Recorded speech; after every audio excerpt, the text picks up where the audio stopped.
Hey everybody, welcome to the guided assignment for Chapter 10. So here we have entries for payroll and payroll taxes. And they're going to kind of take us through a couple of situations and show you the difference, which the differences are minor. So I'll just kind of jump into it. So it gives us the salaries we have three different categories of workers working at our business, and the deductions that they've agreed. Well, sometimes they've agreed, sometimes the government forces them, like income tax, and then some tax rates. So the first thing it wants us to do is, assuming the payroll for the last week of the year is to be paid on December 31st, journalize the entry on December 30th to record payroll. So here we're going to pay that paycheck December 31st, but we're going ahead and putting the entry in on the 30th.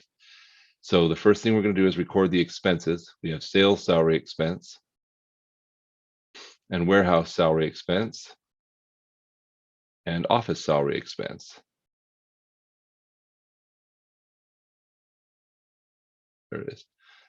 And then it's just the amount it gives to us, and those are all debits because they're expenses, and debit and expenses increase with the debit.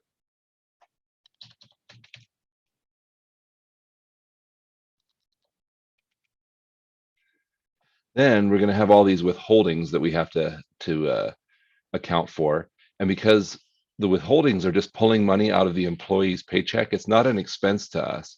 We're just pulling it out and holding on to it, and then we're going to pay it to the appropriate people when the time comes. So when we withhold income tax, for example, we're going to hold on to it and then pay it to the federal government when the tax bill's due.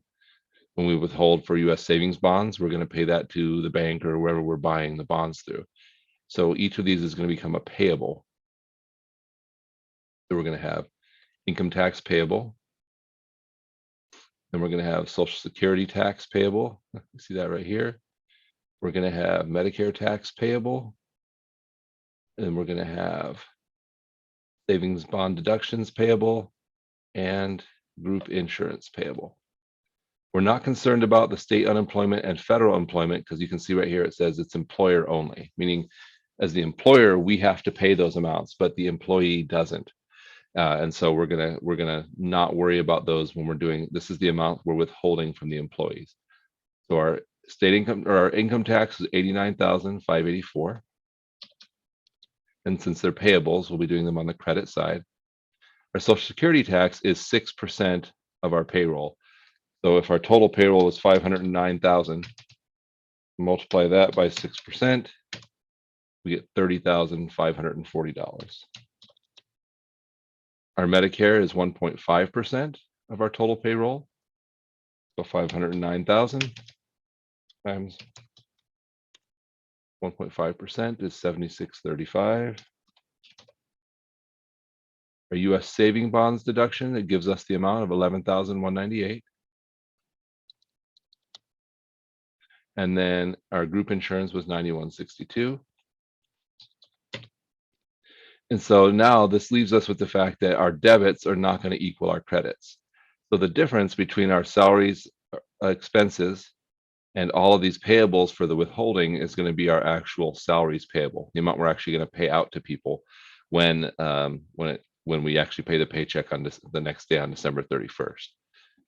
So really, we know these add up to 509,000. So I'm just going to take 509,000 minus 89,584 for the income tax, minus 30,540 for the Social Security payable, minus 7635 for the Medicare payable, minus 11,198 for the savings bonds payable, and minus 9162 for the group insurance. And the amount that's actually payable for salaries is 360,881. Check our work to make sure we didn't make a mistake, and it looks like we're all good on that one. So 1B says, assuming that the payroll for the last week of the year is to be paid December 31st, journalize the entry on December 30th to record the employer's payroll taxes. So this is the part that we withheld from the employees, and now it's going to be the part that we as the employer have to pay. And so we're just going to debit an account called payroll tax expense. These are all the amounts that we as the employer are required to pay. And that's going to be, let's see, Social Security taxes. So this amount, Social Security, the employee pays 6% and the employer pays 6%. And for Medicare, the employee pays 1.5% and the employer pays 1.5%. We'll have Medicare tax payable, and then we're going to have state unemployment tax payable and federal unemployment tax payable.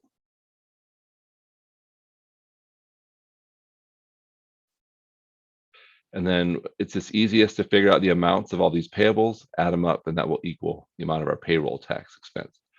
Our Social Security tax, again, is going to be 5.4%.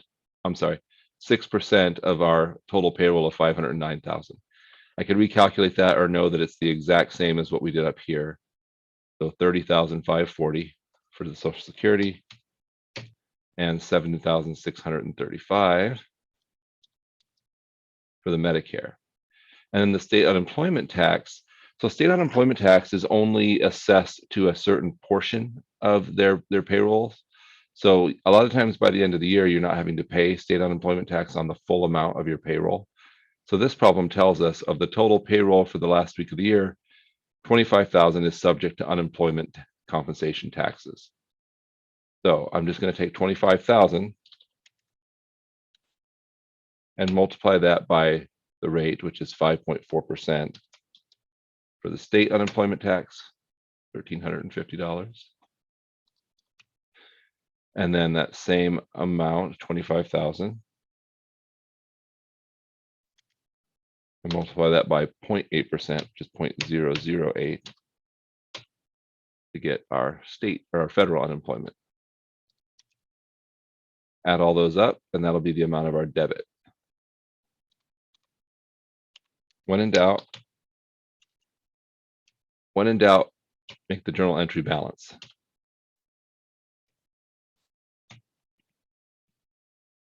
So I get 39,725. That'll be for the employee payroll taxes.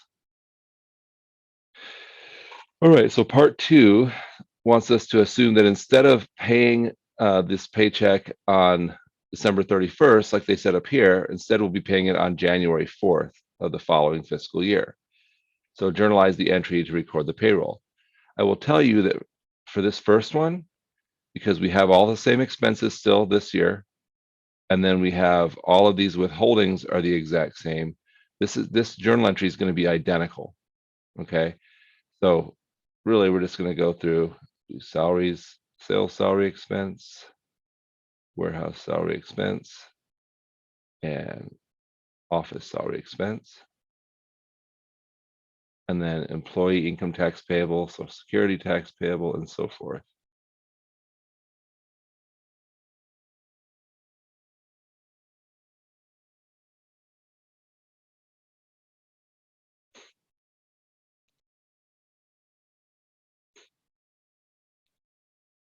Again, it's going to be identical. The fact that we're paying it on December 31st or paying it on January 4th is really irrelevant to this initial entry. That's just going to change when we pay, when we do in real life, when we made the real payment. Then we would have to do this entry to show our cash going down by that much and our salaries payable going down by that much. So again, this is going to be identical, 247, 136, and 126.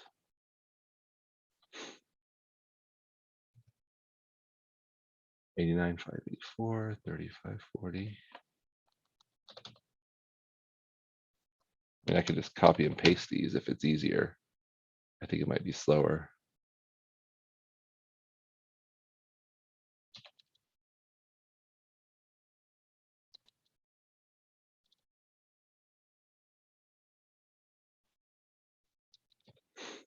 And 368.81.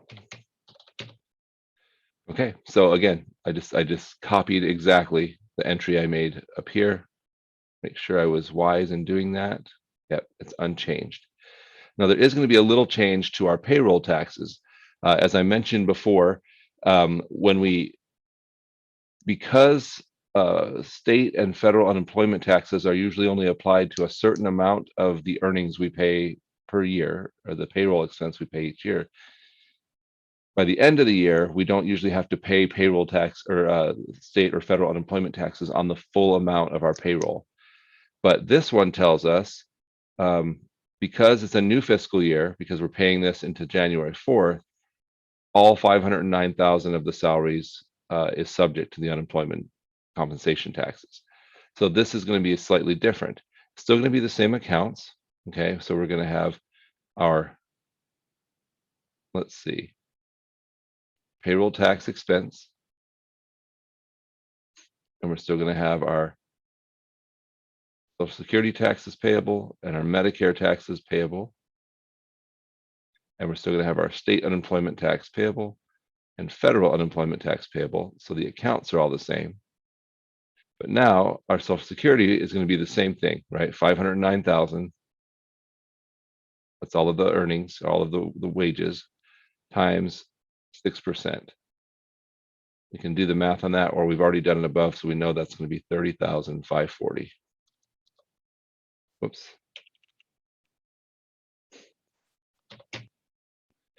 Our Medicare taxes, again, they're going to be the whole 509,000 times the 1.5%.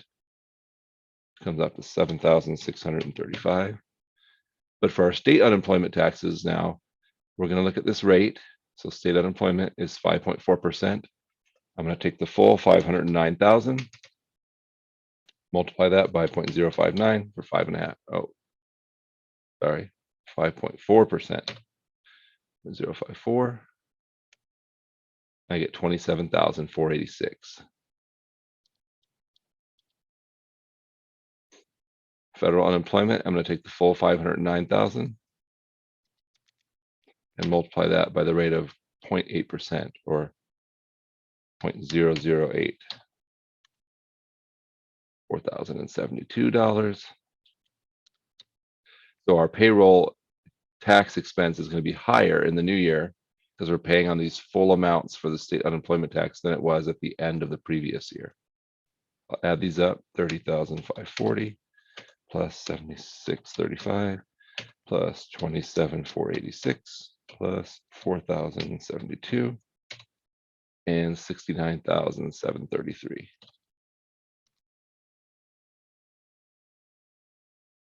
Double check, got it all right. All right, so we're ready to move on to the next problem. So there's our payroll problem. And then the second one's going to be a notes payable problem. So here we have on January 1st, the Hebron Company issues a $58,000 4-year 10% installment note to Ventum Bank. Remember, the issuer of the note is the person borrowing the money because they're the one signing the note saying, we promise to repay. The note requires annual payments of $18,297 beginning December 31st of that first year. Very handy of them to borrow the money on the first day of the year and make the payment on the last day. So we have the whole year included in this. So the first entry it wants us to do is the issuance of the note at its face amount.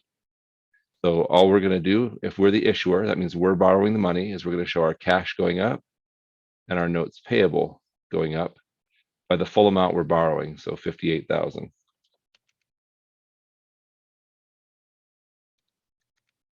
There's the issuance of the note. Then the first annual payment, which is going to be interest of 5,800, principal of 12,497.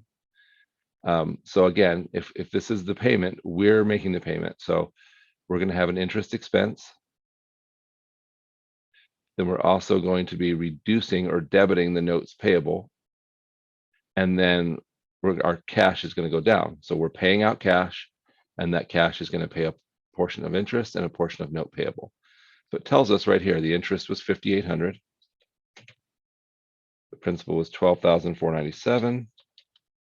We can add those together and they add up to the full payment amount, which is 18,297. So again, if we were going to translate that into plain English, we'd say my cash went down by $18,297, and that paid for 5,800 of interest expense and 12,497 principal reduction on the note payable. And then it says we paid the annual payment on the note. So look at the year. This is the first payment, and this is like 3 years later. So it tells us on that one the interest was $1,664. So again, I'm going to say interest expense. Portion of it will also pay down the note payable, and then the full amount will go of cash will go down. So I know my interest expense is $1,664. And I know that my total payment, because all the payments are the same on installment notes, are $18,297. So like I've said before, when you're in doubt, go ahead and make the journal entry balance. If we have $18,297 on the credit side, we need to have that on the debit side, and that will tell us how much we're actually paying off on the principal of the loan. So $18,297 minus $1,664.